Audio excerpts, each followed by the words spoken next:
Ok, donc maintenant je vais vous présenter la plateforme donc eToro. Vous avez sûrement vu, ils font pas mal de com en ce moment.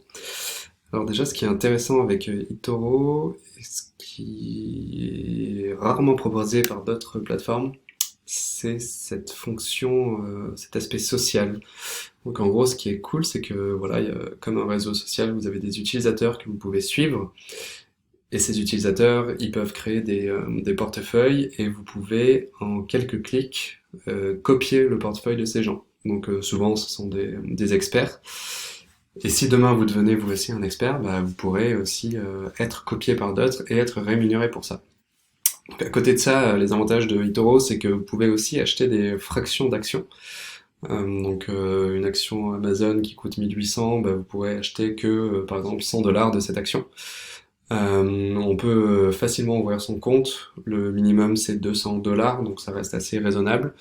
Et on peut ajouter des fonds avec sa carte bancaire. Donc aussi, ce qui est plutôt cool, c'est qu'il y a accès à des actions, des obligations, des ETF. Très complet en termes de produits disponibles.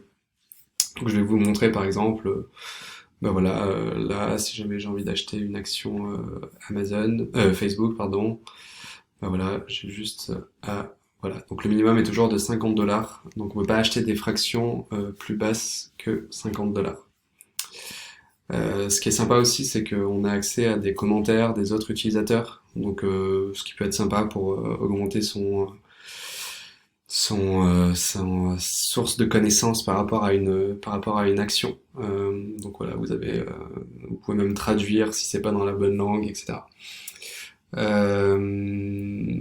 Donc là, par exemple, si on va sur la partie copier des portfolios, logiquement, on va avoir accès, voilà, vous avez accès à différents traders qui sont mis en avant par la plateforme et on voit leur rendement sur la dernière année. Donc par exemple, lui, il a fait plus 6%. Alors ouais, il faut faire attention parce que là, les marchés ont chuté, donc il y en a pas mal qui ont vu leur rendement vachement diminuer. Donc c'est cool là. Si vous avez pas beaucoup d'inspiration pour investir, bah voilà, vous pouvez simplement copier des portefeuilles qui existent déjà. L'inconvénient, j'en vois pas vraiment. Si quand vous voulez retirer des fonds, je crois que il y a un minimum et les frais de retrait sont de 5 $. Donc c'est pas négligeable. Mais à côté de ça, toutes les transactions sont gratuites. Donc intéressant comme outil. Il y a une application mobile aussi qui est plutôt cool. Donc quand on débute, l'interface est assez complexe. Par contre, ce qui est cool, c'est on a accès à pas mal d'infos. Le fait de pouvoir copier des portefeuilles aussi peut être un peu rassurante. Donc plateforme plutôt sympa. On peut aussi acheter des cryptos dessus. Ça, on en reparlera une prochaine fois. On peut acheter aussi, là, vous voyez, de l'or. Donc directement acheter des matières premières. Euh, des ETF, des obligations, donc énormément de produits différents. Donc voilà pour eToro.